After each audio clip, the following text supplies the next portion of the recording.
ver si está escuchando. Sí, se Ah, escucha. bueno, igual ya casi vamos a terminar esta chimba para que puedan pasar al último que es más largo. A nivel radiológico, nosotros vamos a tener que podemos tomar unas imágenes, como es el AngioTAC como medida gold standard para poder realizar el diagnóstico de arteria pulmonar para hacer diagnóstico de TEP, aunque recuerden que en algunos pacientes pues nos toca irnos por la alergia a medios de contraste o por la ausencia de de este método diagnóstico o ausencia de la capacidad de contrastar al paciente, podríamos utilizar algo que es la ventilación perfusión. Profe, Dígame. Hola. disculpa, qué pena. ¿Puede cerrar la ventana suya de la llamada? Es que nos tapa las diapositivas. Y voy. Ahí. Qué pena. Tranquilo. El angiotac de tórax, de aorta torácica o aorta abdominal, nos puede servir en los casos en los cuales nosotros estamos haciendo o detectando si el paciente puede tener disección aórtica. En algunos casos, cuando uno tiene la duda diagnóstica, hay algo que se llama TAC de triple descarte. Ese TAC de triple descarte realmente creo que es muy novedoso. Tal vez ninguno de acá lo ha escuchado. Y es, o que alguien levante la mano si lo ha escuchado, no creo. Porque lo que se busca hacer con ese TAC es realizar un angiotac de la arteria pulmonar, un angiotac de la aorta torácica y un corotac, o sea, un TAC coronario. Esos TAC de triple descarte se han utilizado en aquellos pacientes que llegan con dolor torácico y llegan choqueados. Y ante la no posibilidad, o digamos que ante la mayor disponibilidad de una tomografía con respecto a otros estudios diagnósticos más avanzados, como puede ser una angiografía, pues se puede utilizar esta ayuda diagnóstica para descartar en un solo tacazo, en una sola irradiada en el paciente, estas tres patologías que pueden llegar a comprometer la vida del paciente que está a su lado. Ya con el angiotac, ustedes podrán determinar si es de arteria pulmonar, si hay presencia de TEP, si es de arteria torácica y abdominal, si tenemos o no tenemos disecciones aórticas y clasificarlas en las Stanford A o Stanford B, o inclusive en esa misma toma tomográfica uno puede pedir de que le monten la ventana pulmonar y ayudaría también a ver si el paciente tiene neumotórax o podrían pedir la ventana mediastinal para ver si el paciente tiene derrame pericárdico en caso que no se tenga la ecografía. En cuanto a bioquímica sanguínea que pedir, ahí está todo el listado de exámenes que uno debería tener en un paciente con choque obstructivo. Gases arteriales para ver hipoxemia, acidosis, lactato para ver qué tanto hay en ese momento de metabolismo anaeróbico, ni hemograma para ver si hay nivel de anemia por sangrado activo. Procalcitonina realmente no se utiliza tanto en este tipo de choque, más en choques del origen distributivo, específicamente el séptico. La parte de la coagulopatía en caso de choques más avanzados. Dímero D se utiliza mucho como, por su especificidad alta, se utiliza mucho en el TEP para poder determinar si hay o no presencia de TEP, específicamente cuando están en bajo riesgo o riesgo intermedio que entre para el potencial del GERS score, del GERS protocol, perdónenme. Pero también el dímero D se puede ver asociado a disección aórtica, a aparición o positividad en disecciones aórticas, entonces también nos ha ayudado a salir de dudas diagnósticas.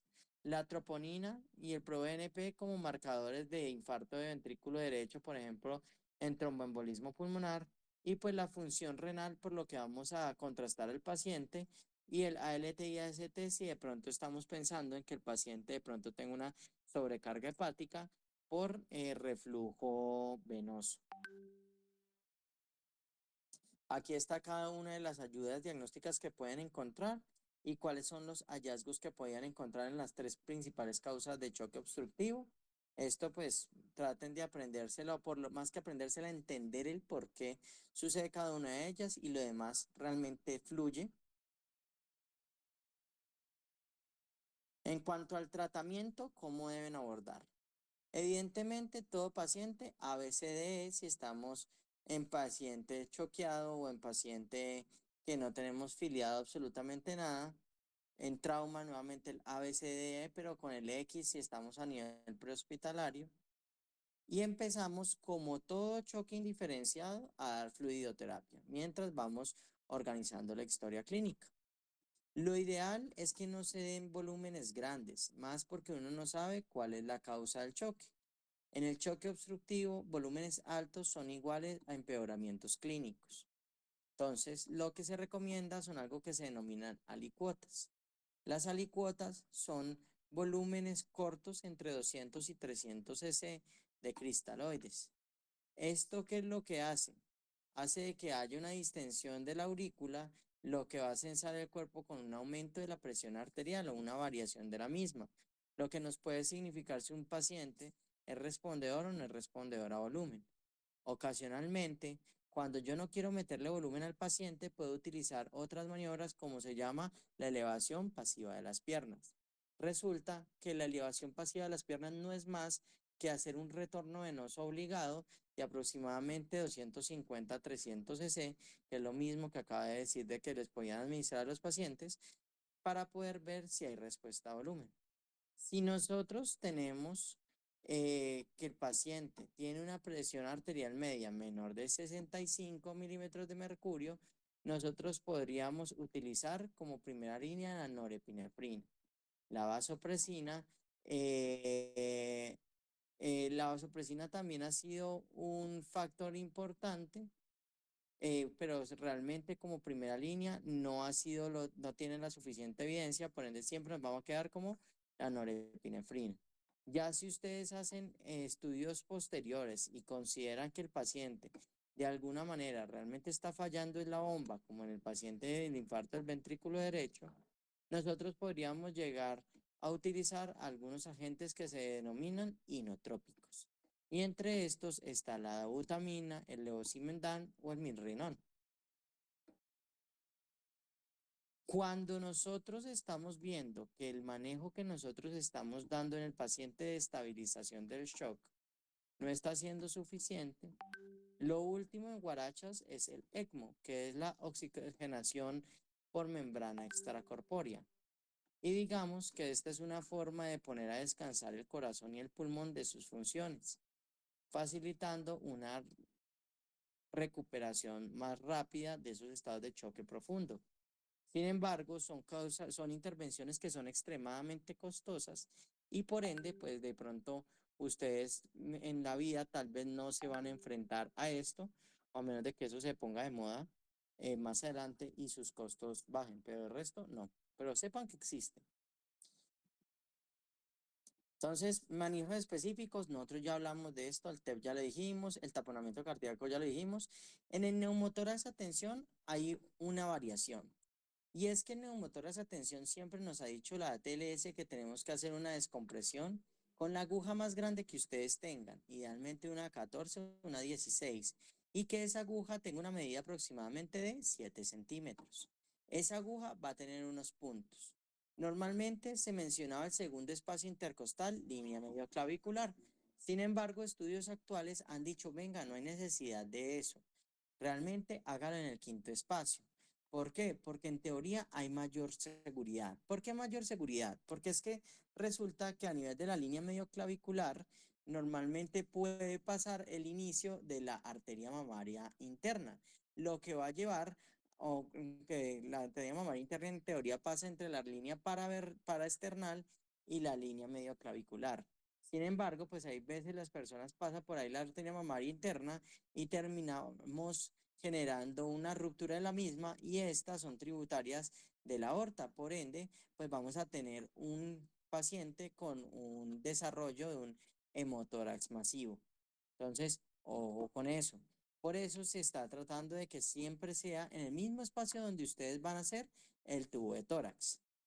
Quiere decir quinto espacio intercostal entre líneas axilar anterior y líneas axilar medio. Nosotros haremos una simulación de tubo de tórax dentro de 2 semanas exactamente.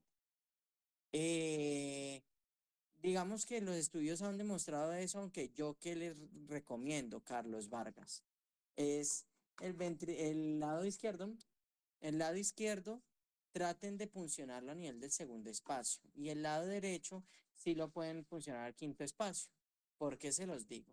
Porque es que hay veces cuando confrontamos a estos pacientes con neumotórax a tensión, si es un paciente añoso, puede tener ya una cardiomegalia asociada y con esto un PMI corrido y con esto una cercanía más a ese quinto espacio intercostal, a esa pared, lo que va a llevar a que posiblemente usted coja y pinche el corazón en ocasiones con esas agujas de 7 centímetros. Y ha pasado, personas que han tratado de hacer punciones y cuando menos piensa, está saliendo el chorro de sangre latiendo al mismo tiempo porque se metieron al ventrículo izquierdo del paciente. Entonces, es una recomendación personal. Más las guías, lo que sí nos dicen actualmente es que sea en el quinto espacio de manera indiferente si es lado derecho o lado izquierdo. Y esto realmente es un manejo puente, porque finalmente el paciente se le debe realizar una toracostomía de drenaje cerrado. Teniendo todo en cuenta esto, pues ya sabemos cuáles son las causales de choque obstructivo, cuáles son sus fisiopatologías y cuáles son sus manejos específicos. Claro está, vendrán nuevas exposiciones en donde hablaremos específicamente de algunas de estas patologías, por ende recordaremos tanto su fisiopatología, su diagnóstico y su tratamiento. Y pues realmente yo sé que esto es incómodo aprender estos temas porque tienden a ser hay veces un poquito ladrilludos, pero pues recuerden que todo logro empieza con la decisión de intentarlo. Así que intenten estudiar más. Realmente muchos de los que estamos enseñándoles a ustedes esperamos lo mejor de cada uno de ustedes. Por ende, pues hagamos el esfuercito y yo sé que podemos salir adelante. Ese fue choque obstructivo. Este es más corto, choque anafiláctico. Entonces, choque anafiláctico. Voy a arrancar con este. Ah, perdón, ¿hay alguna duda sobre el choque obstructivo? Hay dos opciones, o quedó todo muy claro o todo quedó re mal explicado y realmente están más perdidos que embolatados. ¿Cuál de esas es las opciones? Eso, Aristizábal dice que bien. ¿Las demás? Bueno, asumo que los exámenes van a salir de ustedes, van a salir 10 de 10. Choque anafiláctico. Entonces nosotros tenemos de que la anafilaxia es una reacción alérgica o una reacción de hipersensibilidad que puede progresar rápidamente a causar la muerte. Lo que nosotros encontramos como reacciones de hipersensibilidad se puede representar inicialmente como una reacción cutánea. Por ende, los pacientes van a empezar con un rash, unas máculas altamente pruriginosas. Sin embargo, el error muchas veces es pensar de que la alergia se limita solo a esto. Resulta que podríamos generar de alguna u otra manera edemas angioneuróticos, entonces podemos tener un crecimiento del tamaño de los labios, un crecimiento del tamaño de la lengua, entonces tendríamos una macroglosia adquirida, inyección conjuntival con lagrimeo, pero no solamente se me va a ceñir a esto, sino que también puede llegar a alterar otros sistemas como es el sistema gastrointestinal, produciendo náuseas, emesis o deposiciones líquidas. Pero tal vez el que más nos da miedo es el sistema respiratorio, en donde nosotros vamos a ver referenciado una edema a nivel glótico que lleva a un cierre de la vía respiratoria y por ende, pues una falla ventilatoria del paciente. Las causas principales, en la mayoría, en los adultos principalmente, se ha descrito secundaria a medicamentos, el 31% alimentos y el 20% se asocia a algunos venenos o algunas toxinas de algunos insectos como las abejas por medio de la apitoxina. El en los niños de pronto varía un poco y es más por nuestro sistema inmune un poco inmaduro que lleva a que nosotros hagamos unas reacciones alérgicas más al contorno alimentario, más que a los fármacos, porque en estos pues casi no vemos administración de ellos.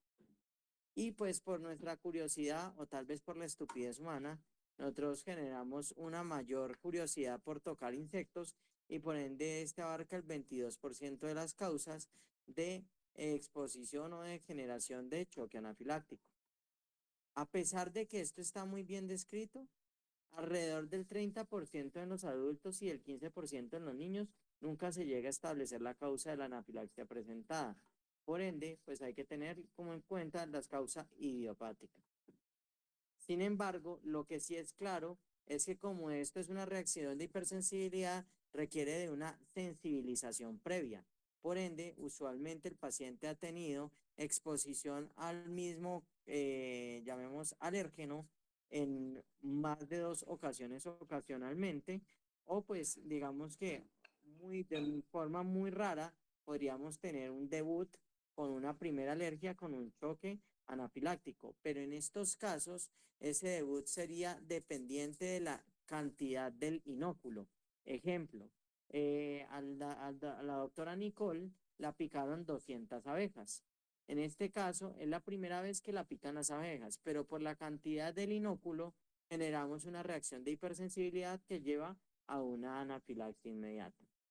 Las manifestaciones clínicas más comunes, ya las dijimos, a nivel de piel, urticaria, edema, eritema generalizado y prurito. A nivel de la vía respiratoria, como tenemos un edema de la región laríngea, nosotros podríamos tener la presencia de estridor, pero también ese edema se va a ver a nivel de las mucosas con producción de mayor moco, lo que va a generar una disminución del radio de esas vías aéreas inferiores que llevan a un aumento de la velocidad y de la resistencia por la ley de Bernoulli, generando un flujo turbulento de aire también conocido como sibilancias. Pero no nos quedamos allí porque ya habíamos hablado del angioedema a nivel de la mucosa oral con posible cierre de la misma y requerimiento en ocasiones de abordaje por vía aérea quirúrgica, que ese es otro de los talleres que tenemos que realizar. Tos, estornudo y rinorrea. A nivel cardiovascular, nosotros podemos ver asociado por la liberación de histamina, que es un vasodilatador fuerte, vamos a ver una disminución de la resistencia vascular periférica y por ende, con la disminución de la resistencia vascular periférica, una caída de la tensión arterial diastólica. Eso lo que va a generar es una hipotensión arterial y por ende una hipoperfusión neurológica, llevando a pérdidas de conciencia.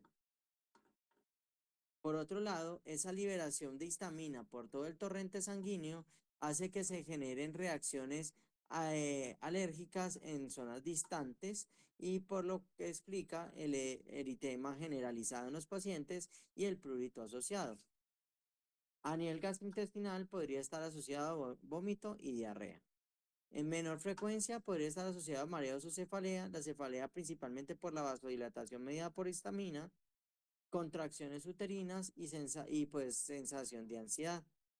Estos síntomas realmente, signos y síntomas típicos, tienen una estrecha relación con el factor desencadenante y el desarrollo de estas manifestaciones.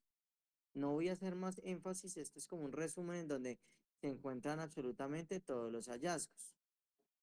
Sin embargo, nosotros tenemos unos criterios diagnósticos expuestos por la UAO en el 2020, en donde tenemos estos dos.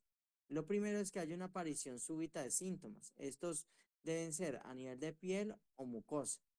Pueden ser variados, desde edema laríngeo, edema lingual, prurito, rash, pero debe estar asociado a más de uno de los siguientes. O sea, debe estar el componente cutáneo asociado a un componente de otro sistema, como puede ser tracto respiratorio, ya mencionado que a nivel cardiovascular con la hipotensión arterial, a nivel digestivo con diarrea, vómito u otras alteraciones. Y pues este es como el primer criterio. Y el segundo es la disminución de la presión sanguínea, específicamente a nivel de la tensión arterial diastólica. Por eso, digamos que dentro de todo la anafilaxia entra como choque distributivo. ¿Cuál es el tratamiento? Eso es fácil. Detenga el alérgeno al que está expuesto. Si es la pitoxina, traten de retirar todos y cada uno de los aguijones. eviten partir el aguijón. Si ustedes parten el aguijón adentro, sigue botando niveles de apitoxina y por ende, pues va a seguir generando el evento anafiláctico en el paciente. Hay veces es engorroso, pero es necesario. En otras causales, pues si está expuesto en la ropa, pues retire la ropa al paciente y baña al paciente de una manera exhaustiva para evitar o disminuir ese contacto con la sustancia alérgena. Valore siempre en estos pacientes la permeabilidad de las vías respiratorias. ¿Por qué? Porque les puede hacer un edema subglótico y por ende generar una vía aérea quirúrgica. En caso de que usted observe que el paciente va a requerir de una vía aérea de emergencia, trate de intubarlo con la mezcla de lidocaína, ketamina y cualquier relajante muscular que usted se le aparezca. Becuronio, rocuronio, cisatracurio, succinilcolina. Aquí no hay ningún problema. Sin embargo, se recomienda la lidocaína y la ketamina por su capacidad de broncodilatación. Claramente, nosotros tenemos la administración de adrenalina. Este tal vez es el gold estándar, llamemos así, que no es un gold estándar, sino su primera línea farmacológica. La adrenalina se debe colocar en una dosis de 0.3 a 0.5 miligramos intramuscular. ¿En dónde se debe colocar? En el vasto lateral tercio medio. Tercio medio, vasto lateral. En esta zona es una zona rica muscular, pero que no tenga, perdón, no va a tener una cantidad de vasos arteriales, por ende, pues lo que se evita es que se administre esa adrenalina por vía intravenosa o intraarterial para evitar otras complicaciones en el paciente. Se debe administrar lo más rápido posible. La dosis ahí ya se la había repetido, pero ahí ya se las muestro. En Estados Unidos está ante ellos de pronto tienen mayores reportes de anafilaxia, por eso ya es muy común encontrar algo que se llaman jeringas precargadas o EpiPen, que facilitan que las personas que tengan un sistema de hipersensibilidad en la cual hacen anafilaxias continuas, pues carguen siempre en sus bolsos por si tienen un estado de anafilaxia, se administren ellos de forma autónoma la dosis de adrenalina. ¿Cada cuánto se puede llegar a repetir? Cada 5 a 15 minutos, ¿sí? Sin embargo, en ocasiones, si el paciente persiste con presiones bajas, podríamos llegar a requerir del uso de algunos vasopresores como la norepinefrina. En algunos puntos se ha descrito la epinefrina en dosis de infusión.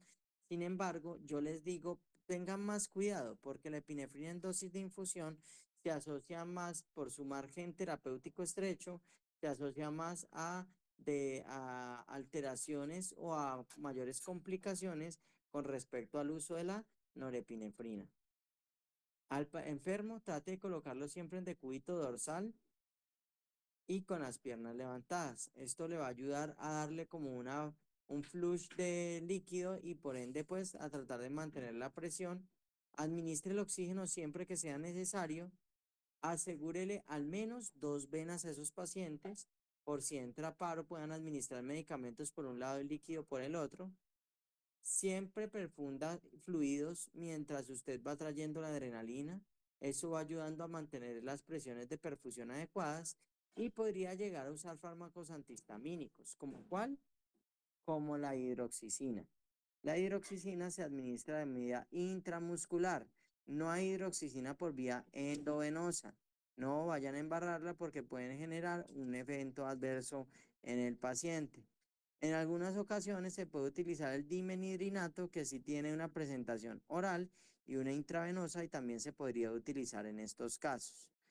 Administrar broncodilatadores en caso que el paciente de pronto lo requiera y no se debe utilizar los glucocorticoides como una acción continua o digamos que de regla, porque realmente los glucocorticoides como es la metilprednisolona o los mineralocorticoides como es la hidrocortisona, realmente su único uso ha sido en aquellos alérgenos que tienen un comportamiento bimodal, quiere decir de que tienen dos picos de liberación y por ende dos momentos dentro de las 24 horas en las cuales se puede ver exacerbado el choque anafiláctico. Las dosis que normalmente se utilizan en estos casos de la metilprednisolona están allí representadas, 1 a 2 miligramos kilo cada 6 horas. Se coloca en dosis dividida por lo que le dije, la disposición bimodal. En la hidrocortisona, la dosis puede estar entre 200 y 400 miligramos. En algunos puntos se ha mencionado 100 miligramos cada 6 horas, que en teoría es igual a darle 400 IV dentro de las primeras 24 horas. Yo le recomiendo que casi nunca superen los 200 miligramos, realmente, porque pues realmente el cambio, la diferencia no es mucho, ¿sí? Pero sí en costos, pues como no hay diferencia en cuanto a la efectividad, se podría utilizar con menor costo tanto para la institución como por el riesgo de generarle un daño al paciente. Entonces, yo sé que ustedes están cansados en este momento, yo también estoy cansado y estoy con dolor, pero pues estoy con la mejor actitud para tratar de enseñarles a ustedes algo. Y recuerde que una vez que aceptamos nuestros límites, los superamos. Por ende, el sueño es solo mental. Traten de lavarse la carita para poder que podamos continuar.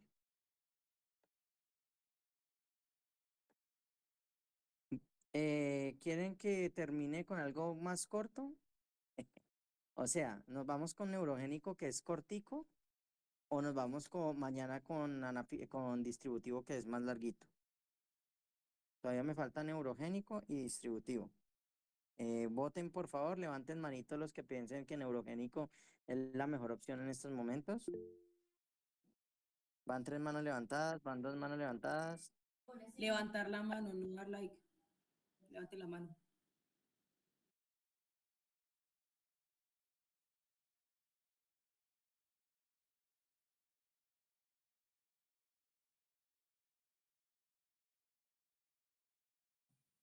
Vea, quiere decir que si hay 12 personas que solamente han levantado la mano es porque los demás están dormidos. O sea, hay 17 personas sin votar. Ah, ya van más, van 15, van 16. O sea que todos, hasta el momento todos quieren neurogénico. Está bien. Entonces voy a presentar el neurogénico. ¿Me pueden avisar si ahí ven la presentación? Sí, Doc, sí, sabes. Sí. Listo. Choque neurogénico. El choque neurogénico realmente se caracteriza, este tipo de choque se ha tratado de retirar del choque distributivo, porque es que realmente en este choque nosotros no tenemos una vasodilatación por un mecanismo fisiopatológico de liberación de sustancias, como pueden ser como en el séptico de sustancias proinflamatorias, óxido nítrico sintasa, entre otros, y como en el anafiláctico con la liberación de histamina, sino que en este caso lo que nosotros tenemos es una alteración en la respuesta simpática por sección del simpático. Por eso han tratado de decir, a sacar el neurogénico del lado de los distributivos, pero realmente como que no se ponen de acuerdo porque finalmente parte de lo que representan los distributivos es una caída de la tensión arterial diastólica. Y esto de los choques, pues los únicos que lo tienen presente es la histamina, el histaminérgico, el séptico y el neurogénico. Por eso ha sido difícil retirarlo. Pero entonces, ¿qué es lo que pasa? Nosotros sabemos que choque pues es la hipoperfusión, pero en este caso es por control simpático, como habíamos mencionado. Realmente, ¿en qué punto nosotros consideramos que es más fácil generarse esa alteración? Cuando nosotros alteramos a nivel de la... Uy, qué rico, mi amor, gracias. A nivel de la vértebra T6 para arriba. ¿Por qué? Porque es donde tenemos la cadena simpática. ¿Qué tenemos de epidemiología? Nosotros tenemos de que el choque o el trauma raquimedular, que es el daño a nivel del raquis o de la médula neurológica o en la región raquimedular, es más común en los pacientes que tienen accidentes de una cinemática elevada, sea por, bueno, digamos que en Colombia es más asociado a heridas de arma de fuego, a heridas de arma cortopunzante. Sin embargo, en sociedades civilizadas, nosotros vamos a ver que el que más arranca tiempo o arranca o más describe compromiso a este nivel son los accidentes por cinemáticas altas, como son caídas de altura y el accidente de tránsito. Como vemos o estamos en Colombia, tenemos que basarnos en la violencia. Antes se llevan la mayoría ¿qué? De esta población, y pues como estamos derivándolo de una acción peligrosa, normalmente los grupos etarios que se han descrito están entre los 30 y los 40. Alrededor de 15 millones de personas en el mundo existen en este momento con lesiones medulares, y cuando nosotros estamos hablando pues de la variedad, ya la mencionamos cada una de ellas. Anatomía, ¿qué es lo importante saber de la berraca anatomía? Pues parce, sépase que existen unos dermatomas, que los dermatomas derivan de cada una de las raíces nerviosas.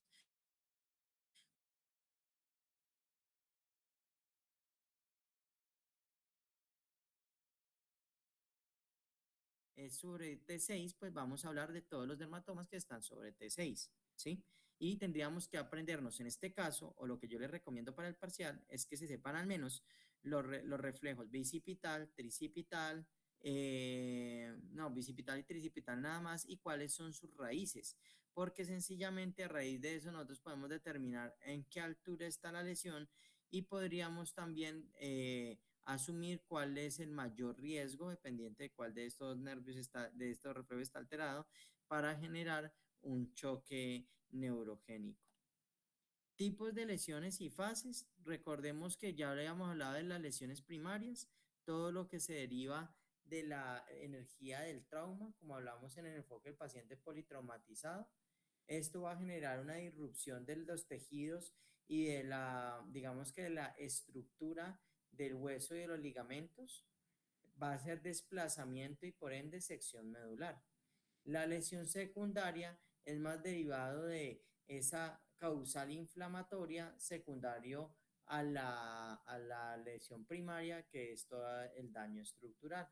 Sin embargo, también podemos determinarlo por fases. Sea aguda, si es menor de 48, subaguda entre 48 horas a 15 días, intermedia si es de 15 días a 6 meses y crónica si es mayor de 6 meses. Pero también tenemos que hacer énfasis en una diferencia. Y es una cosa se llama choque medular y otra cosa se llama choque neurogénico. Entonces, ¿qué es el choque medular? Realmente el choque medular no es más que el daño de la función motora y sensitiva por debajo de la lesión, con pérdida de los reflejos tendinosos, ¿sí? Sin embargo, en este punto, nosotros cuando tenemos choque medular, podemos tener pérdida de la función, pero esta puede llegar a ser transitoria por solamente edema de la médula, como pasó, por ejemplo, con el Pulpo Viera. El Pulpo Viera le dieron unos disparos, él tenía una contusión medular severa, le hicieron una laminectomía, una descompresión medular, y con el tiempo el Pulpo Viera pudo volver a caminar. Sin embargo, no podemos decir lo mismo con algunas personas que tienen secciones medulares completas y por ende pues no van a tener nunca una recuperación neurológica. Recuerden que uno de los signos semiológicos más importantes en la sección medular es que usted le haga al paciente un tacto rectal. Si el tono anal está completamente perdido, o sea, a ese ano le cabe un poste de energía, pues usted dice, juepucha, se perdió el tono, la posibilidad de una sección medular completa es bastante alta y por ende una recuperación va a ser bastante nula. Mientras que si hay un grado de tono rectal, pues va a haber una posibilidad de que estamos más ante un choque medular y no ante una disección medular completa. Si ya hablamos del choque neurogénico, sabemos que solamente va a ser referido a aquello en el cual las raíces de T6 para arriba estén lesionadas y vamos a tener ya específicamente la presentación de un menor tono simpático y por ende una bradicardia y una hipotensión, que va a ser lo característico de este tipo de choque. Bradicardia con hipotensión porque no hay respuesta simpática. Este choque neurogénico puede estar presente en el 20% de las ocasiones. Entonces, las causas del choque neurogénico, ¿cuáles van a ser? Pues ya hablamos del trauma raquimedular. Sin embargo, no podemos dejar de lado algunas causas inflamatorias como la polineuroradiculopatía o signo de Guillain-Barré, algunos momentos en los cuales tenemos gente ignorante en salud y les da por generar anestesia espinal sin tener un entrenamiento adecuado, o por el contrario, algunas reacciones inflamatorias como la mielitis transversa o la esclerosis múltiple. El diagnóstico del shock neurogénico tiene que seguir pues una serie de pasos, pero se debe generar una investigación en torno a todo lo que ocurrió en el paciente. Entonces se debe realizar un examen físico exhaustivo, se deben tener los signos vitales, verificar si hay hipotensión y bradicardia y se debe realizar una tomografía computarizada.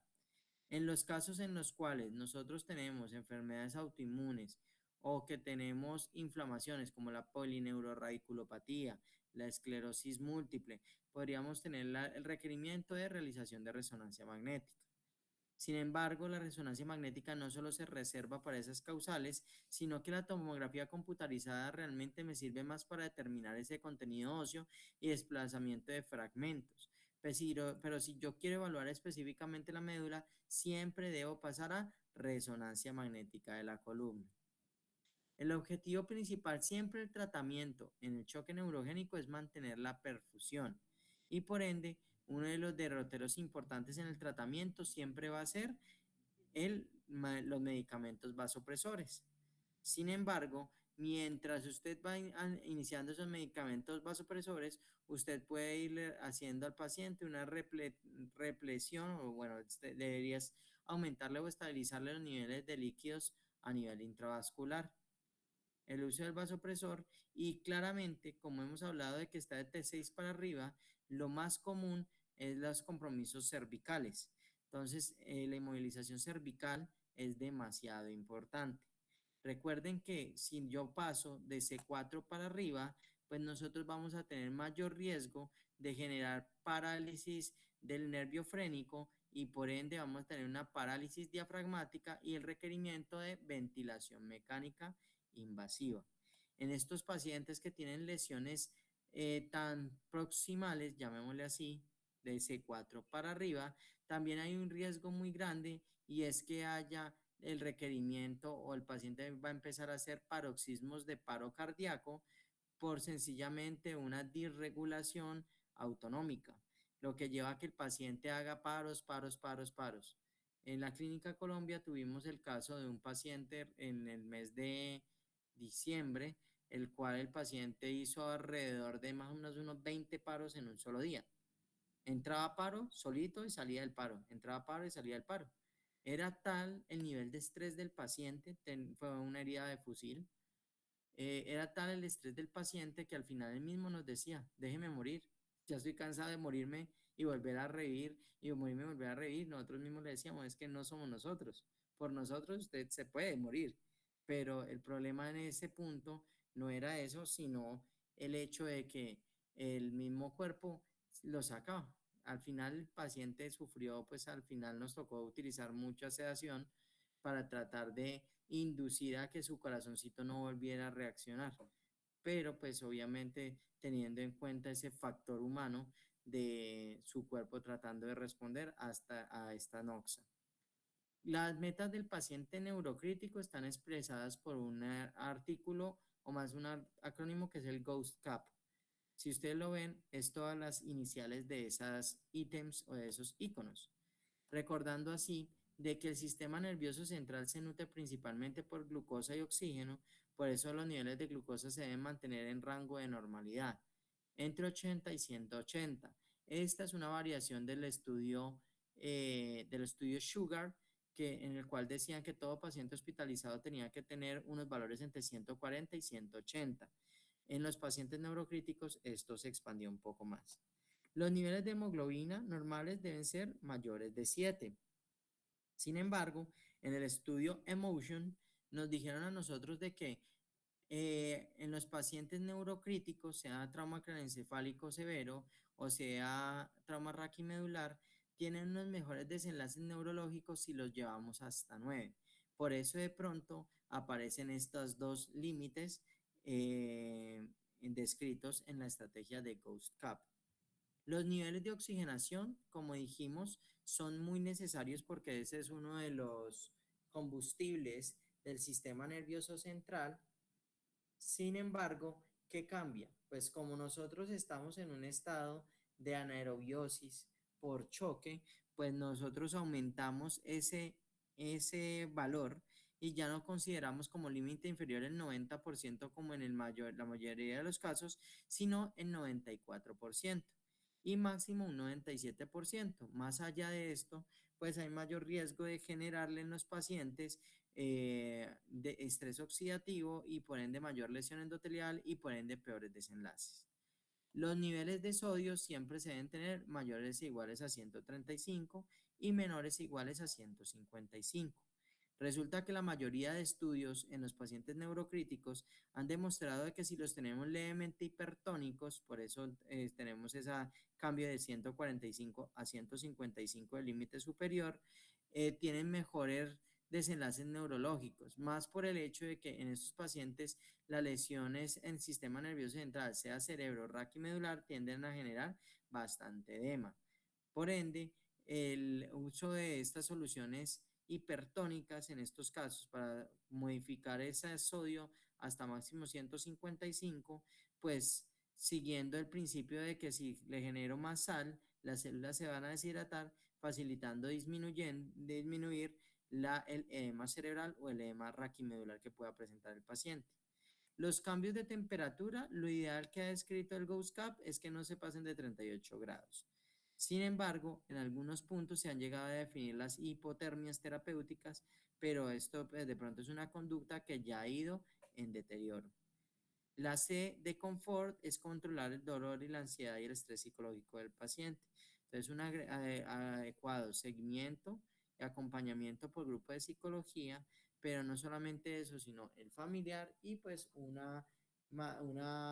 uso de todas las escalones analgésicos de la OMS, en donde encontramos primero el paracetamol, segundo el AINE, tercer escalón opioide débil, cuarto escalón opioide fuerte, quinto escalón coadyuvantes como la pregabalina, neuromoduladores, sexto escalón infusiones de medicamentos.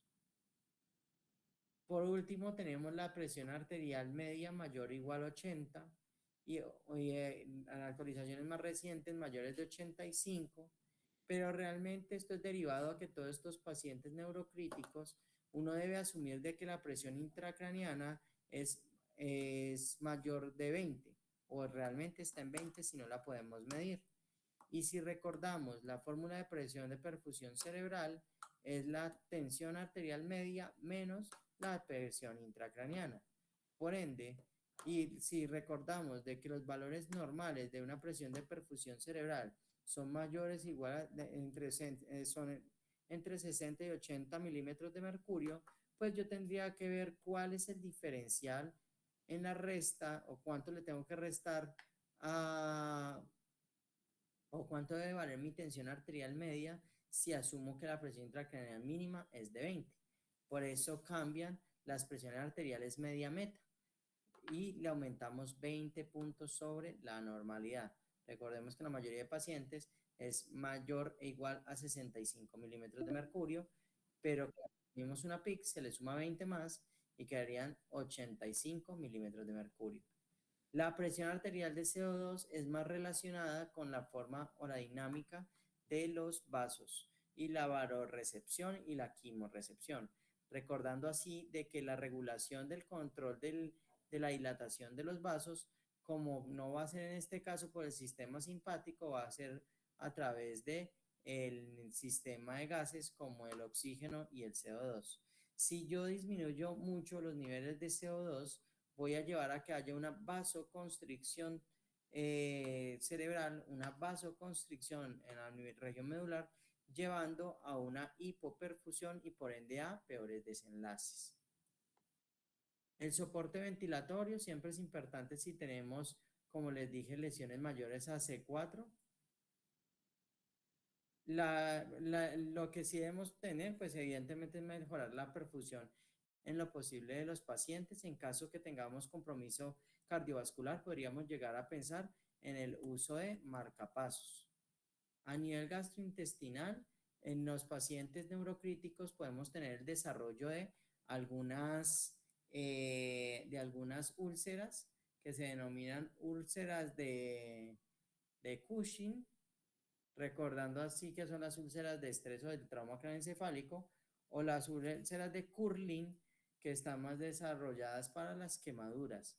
Entonces, ese estrés hace que generemos más prostaglandinas y generemos úlceras en mucosa gástrica. Por eso en estos pacientes hay que colocarles inhibidor de bomba de protones.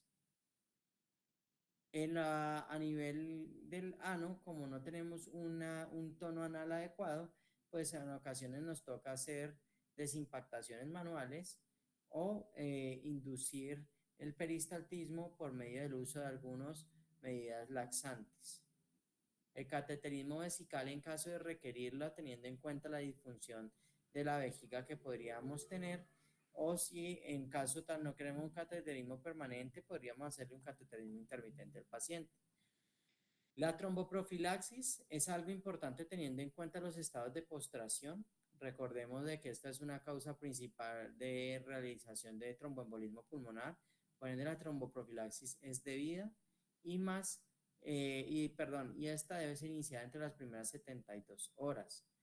Lo normal es que nosotros demos heparinas de bajo peso molecular, pero yo les recuerdo de que tienen que hacer un manejo individualizado del paciente, pues en los pacientes que están con cáncer, pues el de mejor uso es la dalteparina. En los pacientes que tengan HIT, que es trombocitopenia inducida por heparinas, pues el mejor es el fondaparinox. En los pacientes en los demás pacientes la enoxaparina. En pacientes renales estaría la heparina no fraccionada en infusión continua.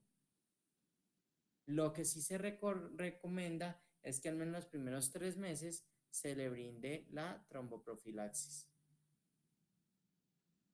El tratamiento de corticoides realmente ha sido muy discutido. Los estudios principales son los que están presentados en pantalla. Los NAXIS son los más grandes de estos. Realmente el beneficio es muy sutil y los riesgos son muy altos. A manera personal, yo no uso esteroides en trauma raquimedular. Yo, Carlos Vargas, no los uso. Sin embargo, hay líneas de conocimiento que consideran que a pesar de los eventos adversos, pues uno puede tener una mejoría neurológica de los pacientes al menos a 6 meses, por ende los implementan, principalmente dentro de las primeras 8 horas. Sin embargo, repito, estos no tienen buena evidencia, pero usted será el responsable en este caso. El tratamiento quirúrgico es muy necesario. Realmente, a nivel cervical, los tratamientos deben realizarse entre las primeras 24 horas. En enero del 2026 salió un artículo que dijo que realmente las lesiones cervicales tenían el mejor pronóstico si se operaban dentro de las primeras 12 horas. Pero pues obviamente por cuestiones de EPS o funcionamiento del sistema de salud, tal vez esta es una meta casi imposible. En cuanto a la región dorsal y a la región lumbar, con trauma raquimedular, realmente la evidencia ha sido un poco ambigua, pero nos quedamos con intervención antes de las 48 a 72 horas. Y pues realmente más manejo en el choque neurogénico o más información que ustedes deban reconocer, pues no es tan necesaria. Este es un choque que tiene un manejo muy puntualizado. ¿Tienen alguna duda sobre el choque? Sí, Cuente, Juan David Araque, pégale. no soy Brian. Brian, es que Juan David tiene levantada la mano. Sí la tienes de hace rato. O sea, Profe, que yo Brian estoy se un quedó poquito dormido. confundido. Es que lo que Cuéntame. pasa es que, listo, yo entiendo que el shock neurogénico es superior a T6, pero tengo una duda ahí.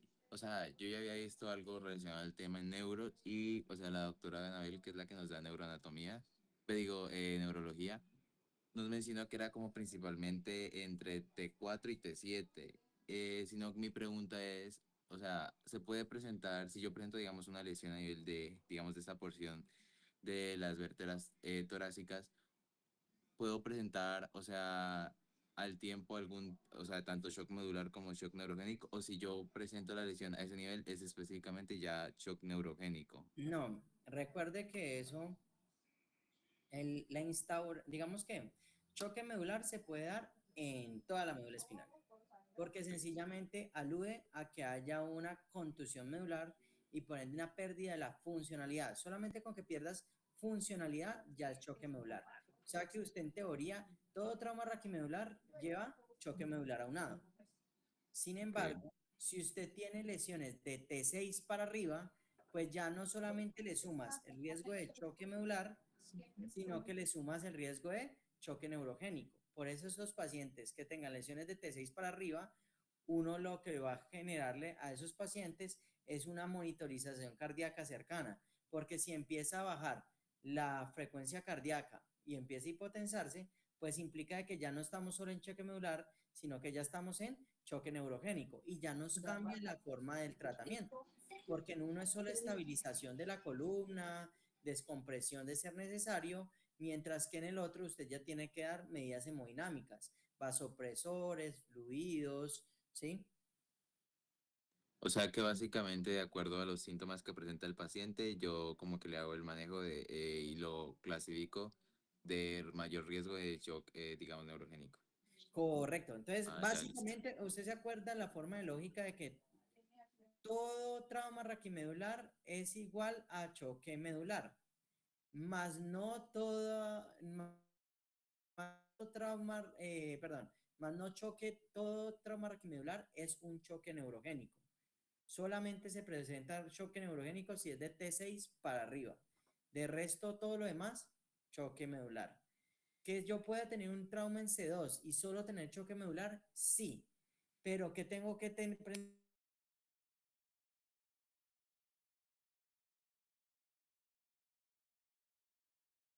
entonces yo ya lo monitorizo y yo ya empiezo a estar más alerta del paciente y a llamar a neurocirugía para poder de que lo intervenga, bajo el riesgo de que me haga un choque neurogénico y en ese caso ya empiezo a realizar en el paciente todas las medidas que ya referimos previamente. Vale, profe, gracias. ¿A todos les quedó claro?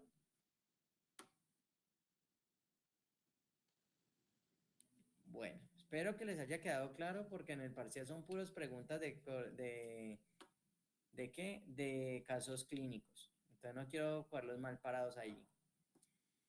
Que colocaron carita triste y todo. Bueno, ya de pronto finalizando ya la noche, entonces pues espero les haya quedado claro choque obstructivo, choque anafiláctico y choque neurogénico. Todavía nos falta el distributivo. De pronto